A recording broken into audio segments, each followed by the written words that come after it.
한때 인도에서 3년간의 고행 후 승려로 활동하셨던 정진훈 형제님은 이제는 주님을 만나 새로운 삶을 살고 계십니다. 다음은 그가 스님에서 신실한 신자가 되기까지의 간증입니다. 나는 1960년도에 충남 보령에서 태어났습니다. 초등학교 5학년 때 서울 가서 구두 닦기를 하면 돈을 많이 번다던 친구의 말에 현혹되어 육성회비 1,500원을 받던 날 무작정 서울행 기차를 탔습니다.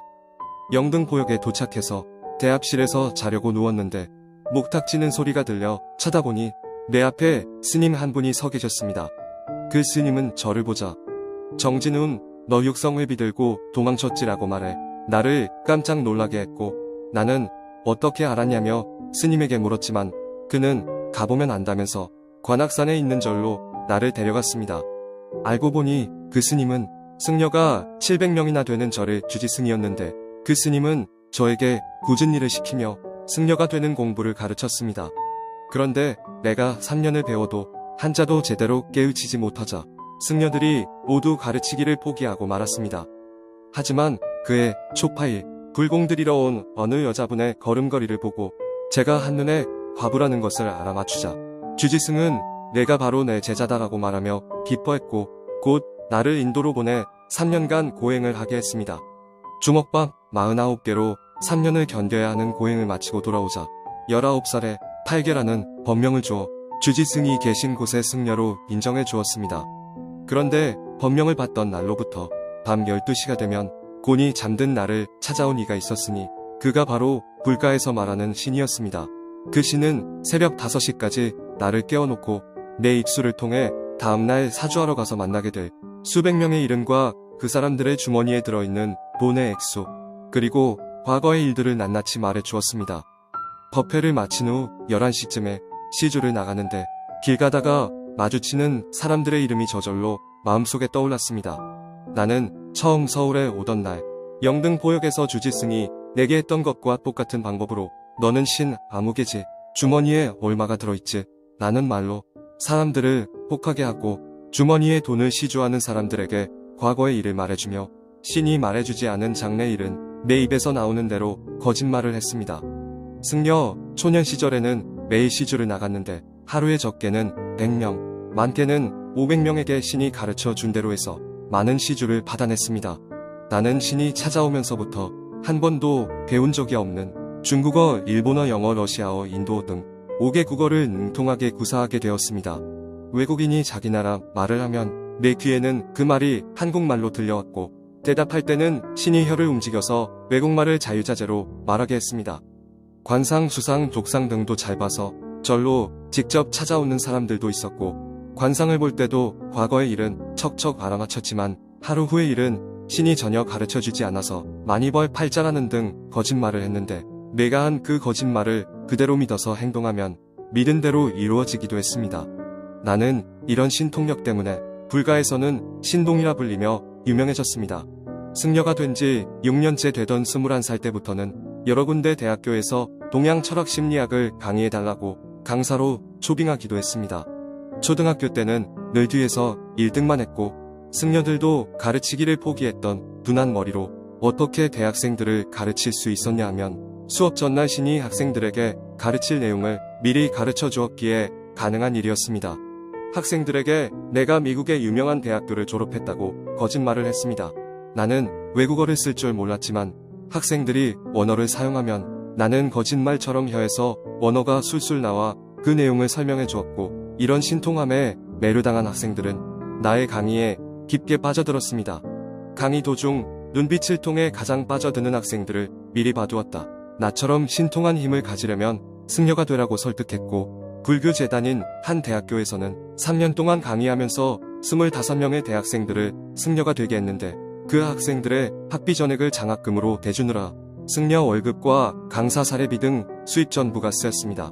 그런데 승려 생활 7년째 되던 어느 날 신이 평소와는 다른 명령을 내렸습니다.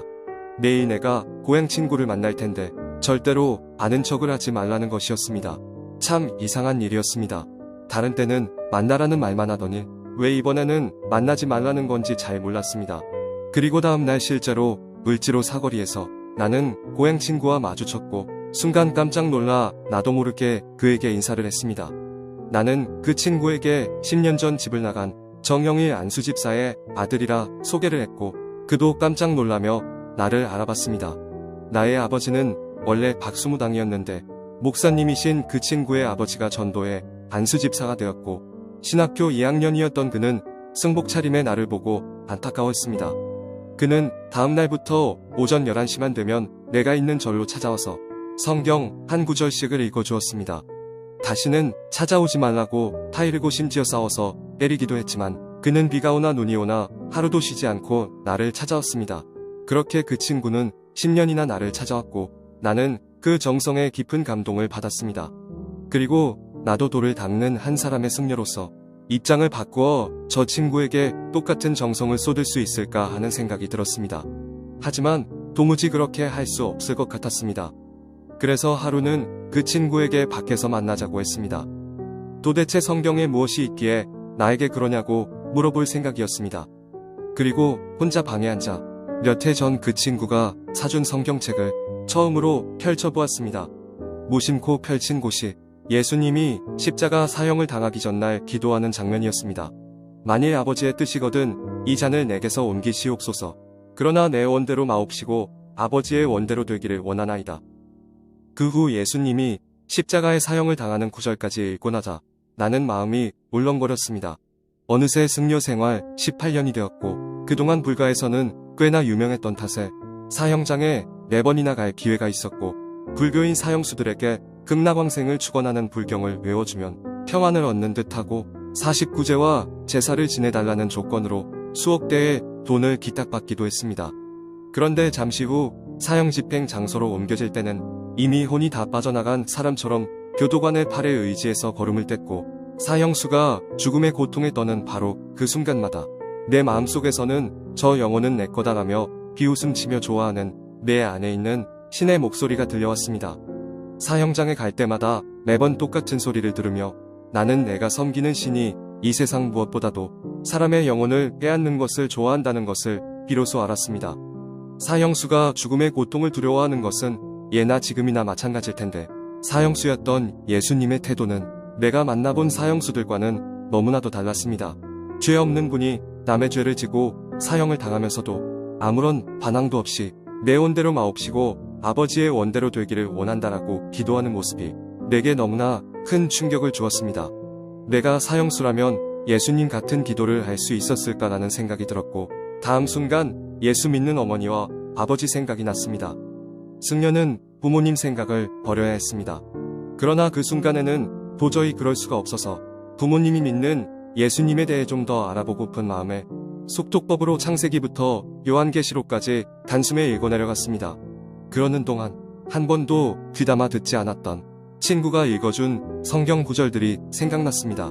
그리고 영의 세계를 너무나 잘 알았기에 영의 말씀인 성경 말씀들도 쉽게 이해가 되기 시작했습니다. 예수님이 하나님의 아들이라는 것과 성부와 성자와 성령이 삼위일체라는 것, 그리고 죄 없는 예수님이 사람들의 죄를 대신 지고 십자가 사형을 당해서 죄를 사해주시고 사망과 저주에서 영혼을 구원하신다는 하나님의 말씀을 깨닫고 보니 내 어머니, 아버지가 믿는 예수님을 믿어야겠다는 결심이 섰습니다. 그래서 그 자리에서 곧장 주지승에게로 달려갔습니다.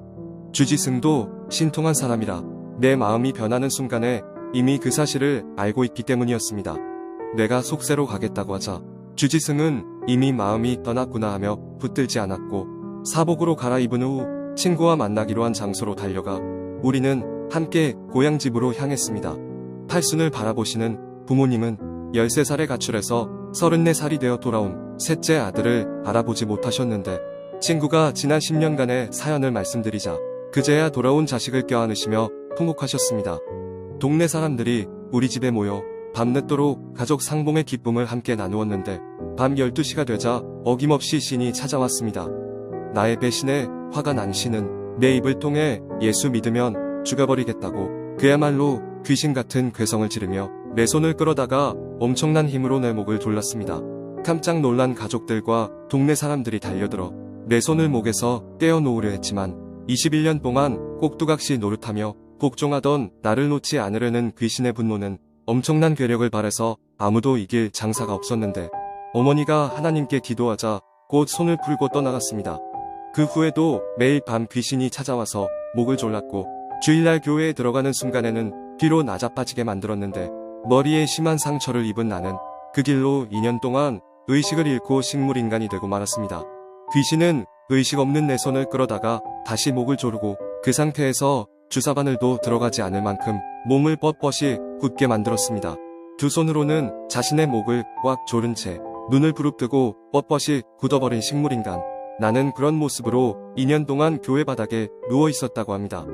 의식을 잃은 아들 곁을 한시도 떠나지 않으신 어머니의 눈물의 기도로 2년 만에 귀신은 나더러 어디로 가려고 그러냐고 울부짖으며 떠나갔고 그 순간에 나는 극적으로 깨어났습니다. 몸을 일으켜 앉는 순간 내 입에서는 할렐루야가 연발하여 터져나왔고 눈에서는 하염없는 눈물이 쏟아졌는데 꼬박 3일 동안을 흉악한 귀신의 결박에서 내 영혼을 살려주신 하나님의 은혜에 감사해하며 울었습니다. 그 소문이 퍼지면서 인근의 많은 박수무당들이 예수를 믿었고 500여 명이던 교회의 교인이 얼마 후엔 1000여 명으로 늘었습니다. 살아계신 주님을 내 안에 모시고 2년 동안 부모님 곁에서 신앙생활을 하며 행복하게 살았습니다.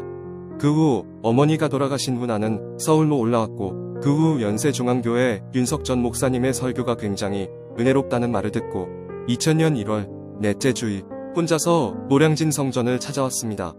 윤석전 목사님의 설교를 들으며 살아계신 주님에 대한 말씀에 너무나 큰 은혜를 받았고 전에 없던 회개의 영이 임하여 눈물과 콧물을 쏟아가며 회개했습니다. 그러다가 등록한 지 7주째 되던 금요철야 예배 때였습니다.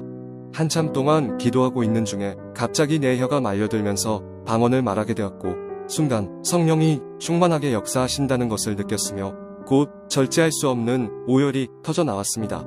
그날 나는 나 같은 죄인 살려주시고 내 영혼 속에 찾아오신 성령 하나님 아버지의 품에 안겨 덩치만큼이나 큰 목소리로 얼마나 울며 기도했는지 모릅니다. 다시는 주님의 품을 떠나지 않고 예수 잘 믿다가 천국 가게 해달라고 얼마나 울었는지 모릅니다. 성령을 충만히 받고 나니 나로 인해 승려의 길을 걷게 된 사람들에게 예수를 전하고 싶은 마음이 생겨 승려들이 몸담고 있는 절로 일일이 찾아갔습니다. 내가 예전에 신통했던 것은 다 귀신이 가르쳐서 한 것이다. 귀신이 떠나고 나니 외국말 한마디 못하고 아무런 신통력도 없지만 내 영혼이 구원받았기에 나는 지금 너무나 행복하고 자유하다. 너도 더 이상 귀신에게 속지 말고 예수님 믿고 구원받아라. 간절한 심정으로 내가 받은 예수님 사랑을 전했지만 그들은 자신들이 믿는 습관에 젖어 나의 진실을 조금도 진실로 받아들이지 않았고 예전의 신통함이 어디 갔느냐는 말만 되풀이했습니다. 또를 닦아보겠다고 속세를 떠나 인간의 희로애락을 모두 버리고 살아가다 결국 지옥에 갈 그들의 영혼의 모습을 생각하니 돌아서는 나의 마음이 몹시 안타까웠습니다. 그리고 새삼 내 입을 가지고도 내 말을 버리고 귀신의 마음으로 살아왔던 빼앗긴 21년 세월의 악몽이 떠올랐습니다. 오늘도 나는 청년의 때에 나의 영혼을 구원하여 주시고 성령으로 거듭나 새로운 피조물이 되게 하신 하나님께로 더 가까이 다가갑니다. 변함없는 주님의 깊은 사랑, 주님, 나의 평생에 예수님만 섬기다가 천국 가게 하옵소서. 어떤 스님이 큰 불공을 들이면 엄마 병이 나을 수 있다고 해서 정말 저희 집 있는 형편 없는 거 다 해서 크게 불공 들였어요. 근데 못 고치시더라고요. 그 다음에 무슨 일을 했냐, 한 달에 보름 말일 2번 우리나라에서 유명하다는 무당을 초청해서 구슬하면 살 수 있대요. 정말 여러분, 남일이 아니고 제 일이에요. 저희 아버지 가게에서 열심히 일해가지고 돈 벌면 다 무당 줬어요. 근데 못 고치더라고요. 그러다가 마지막으로 우리나라에서 진짜 가장 유명하다는 무당을 불렀어요. 근데 그 무당이, 저는 근데 굿하는 게 너무 싫었어요. 왜냐면 제가 살던 동네가 소위 말하는 그 달동네 뭐 이런 동네란 말이에요. 사람들이요, 구슬하면 동네 사람들 다 와요. 우리 어머님은 아파서 거기서 거의 엎드려서 쓰러져 계신데 사람들은 막 키득키득 보면서 본단 말이에요. 제가 7살이지만 정말 너무 속상했단 말이에요. 자, 그날은 아주 제일 유명한 무당 왔다고 아주 난리 부르스를 치는 거예요. 한 2시간 동안 뭐 닭 던지고 칼 던지고 별짓을 다 하는데 못 고쳤습니다. 그런데 그날 신기한 일이 있었어요. 그 무당이 저희 어머님한테, 야, 너 내가 못 고치는 거 보니까 넌 진짜 죽어야 된다고. 그러니까 우리 어머니 뭐라고 하신지 아세요? 그 무당 붙잡고 정말 통곡하시면서, 나 지금 죽으면 내 새끼들 다 고아원 간다고. 나 살려달라고. 내 새끼들 진짜 고아원 가는데 나 진짜 못 죽는다고. 제가 그때 그걸 보면서 참, 근데 그 무당이요, 어떻게 얘기했냐. 제가 사실 진짜 그 무당 만나고 싶습니다. 예? 만나서 예수의 이름으로 정말 더러운 귀신 쫓아내고 복음 전해서 우리 사랑제일교회 우리 성도 만들고 싶어요. 그 무당이 저희 어머님이 그렇게 매달리니까 이상한 얘기를 딱 하더니, 너 정말 살고 싶니? 딱 그래요. 그러니까 저희 어머님이, 네, 정말 살고 싶습니다. 너 그럼 예수 믿어. 교회 가. 할렐루야. 이거 전부 사실이에요, 여러분. 네, 전부 사실이에요. 그때 우리 어머니 뭐라고 말씀하는지 아세요, 여러분? 날 받아주세요 그랬어요. 여러분, 이 말이 무슨 말인지 모르죠? 저희같이 이 귀신에 찌들려서 사는 사람들은요, 무당이 말하면 100% 순종해요. 하다못해 못을 박을 때도 전화합니다. 어느 방향으로 박으면 되냐고. 이사 갈 때도 전화해서 물어봅니다. 손 없는 날 언제냐고. 언제 가면 되냐고. 그러니까 우리 어머님이 무당이 예수 믿어 교회가 딱 하니까 바로 물어보는 거예요. 날 잡아달라고. 교회 갈 날을 정해달라는 거예요. 전문 용어입니다. 그런데 어떻게 됐냐. 정말 그 무당이 교회 가라고 해서, 예수 믿으라고 해서 우리 어머님이, 병든 우리 어머님이 혼자 힘으로 일어나지도 못해요. 그분이, 그 가난하고 불쌍한 여인이 정말 예수님 만나러 교회 갔는데 어떤 일이 벌어졌냐. 우리 예수님이 우리 어머니 싹 고쳐줬습니다. 할렐루야. 우리 어머님이, 하나님이 고쳐주니까 밥을 해주는 거예요. 진짜 눈물 나더라고요. 여러분들, 엄마가 밥만 해줘도 감사한 거예요. 부모는 낳아준 것만 해도 감사해요. 저희 어머님이, 제가 장남인데 저를 정말 사랑하시더라고요. 불러가지고 뭐라고 말씀하시냐. 동원아, 엄마는 예수쟁이들 다 사기꾼인 줄 알았어. 근데 아니야. 천국과 지옥 정말 있어. 예수님 믿어야 천국 가. 너도 예수 믿으라고. 여러분, 저는 너무 충격받았어요. 야, 우리 엄마 교회만 가도 그냥 막 난리 벼락을 쳤는데, 나보고 우리 집에 전도하러 오면은 어머님 누워 계시니까 저보고 이제 굵은 소금을 주황색 바가지에 받아가지고 나가서 뿌리라고, 재수없다고 해가지고 제가 나가서 막 뿌렸단 말이에요. 근데 갑자기 엄마가 예수 믿어야 된다고. 여러분, 제가 그래서 엄마 때문에 그때부터 교회를 나가기 시작한 거예요. 그리고 제가 초등학교 때 친구들한테 전도를 어떻게 했냐면, 제가 친구들 불러서 이렇게 얘기했습니다. 야, 나는 부처님도 믿어봤고 공자님도 믿어봤고 나는 조상귀신도 믿어봤는데, 야, 니네 우리 엄마 아픈 거 알지? 근데 지금 건강해졌잖아. 야, 이왕 믿을 거 제일 센 거 믿어. 하나님이야.